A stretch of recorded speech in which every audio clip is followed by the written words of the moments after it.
5 di awal pembelajaran telah membuat peraturan kelas bersama-sama. Namun setelah mengikuti kegiatan pelatihan guru penggerak yaitu di modul 1.4 budaya positif, di sini saya mencoba merubah peraturan atau kesepakatan kelas yang telah kami buat menjadi sebuah keyakinan kelas.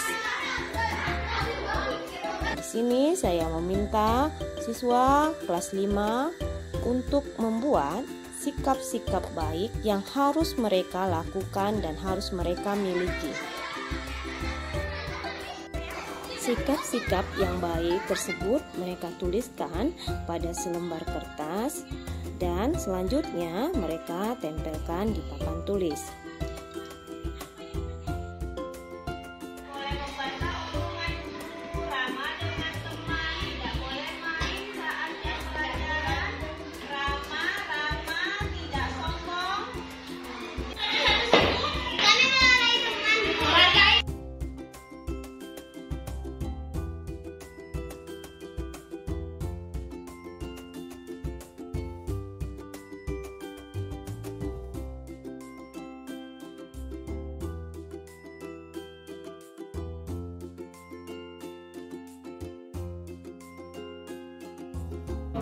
Baik, assalamualaikum warahmatullahi wabarakatuh. Menghadiri acara terhormat pemateri hari ini yaitu Ibu Siti Mariani SPD. Pada kesempatan hari ini saya akan memandu acara in-house training dengan tema budaya positif di SDN Negeri 149-8 Morotebo tahun 2022. Acara yang kedua, pembacaan doa. Selanjutnya, kata sambutan dari Kepala Sekolah SDN 149-8 Morotebo kepada Ibu Supriyati SPD. Disilakan. Selamat Ibu Siti Mariani selaku narasumber kita pada hari ini dengan mengangkat dan meluangkan waktu berbagi ilmu untuk menambah pengetahuan dan memberikan kita masukan positif untuk pengembangan pendidikan khususnya di sekolah kita di SD 149 ini. Ya, penyampaian materi oleh Ibu Siti Mariani SPD. Disilahkan. Bismillahirrahmanirrahim. Assalamualaikum warahmatullahi wabarakatuh. Di sini kita belajar tentang materi budaya positif yang harus disampaikan kepada lingkungan, terutama di sekolah kita masing-masing guru penggerak. Itu Bapak Ibu ya. Oke, baik Bapak Ibu, kita mungkin langsung saja tujuan kegiatan ini. Yang ini nanti setelah melaksanakan kegiatan ini, nanti Bapak Ibu akan memahami mengenai konsep budaya positif yang di dalamnya terdapat konsep perubahan paradigma. Jadi ada perubahan paradigma. Dulu K13 ada perubahan paradigmanya. Sama sini paradigma stimulus respon ke teori kontrol. Jadi yang biasa kita lakukan itu namanya stimulus respon. Bagaimana berubah menjadi teori kontrol. Nanti kita bahas. Kemudian ada 3 teori motivasi perilaku manusia. Kemudian ada motivasi eksternal dan internal. Nanti ada juga keyakinan kelas.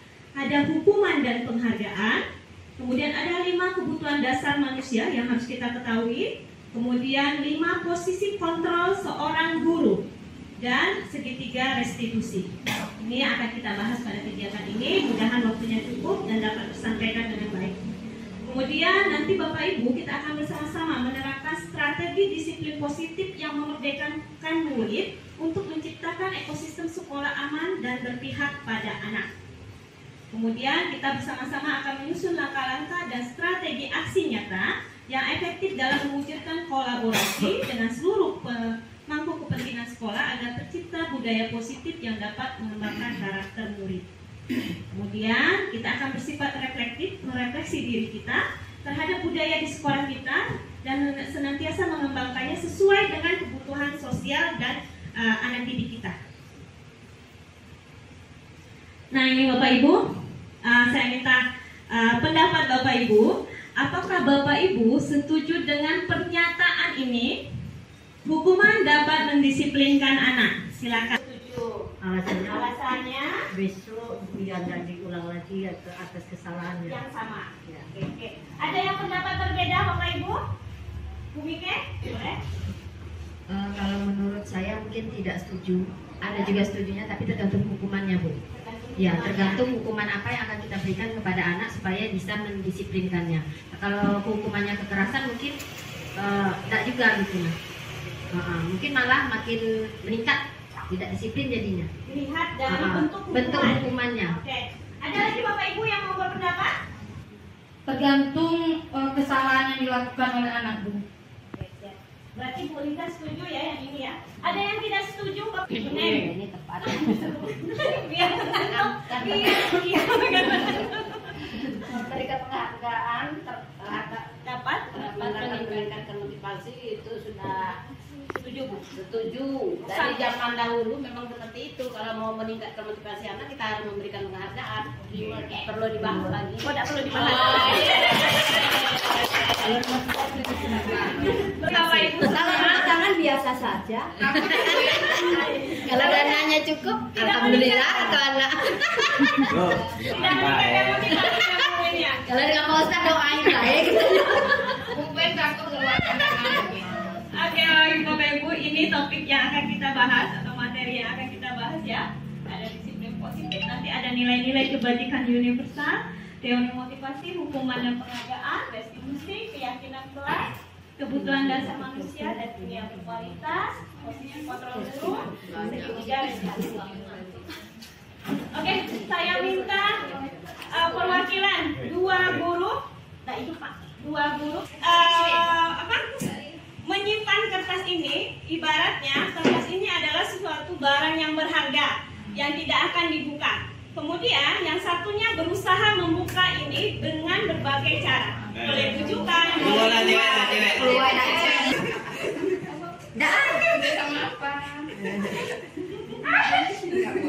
Anda tahu berbahaya, Bu.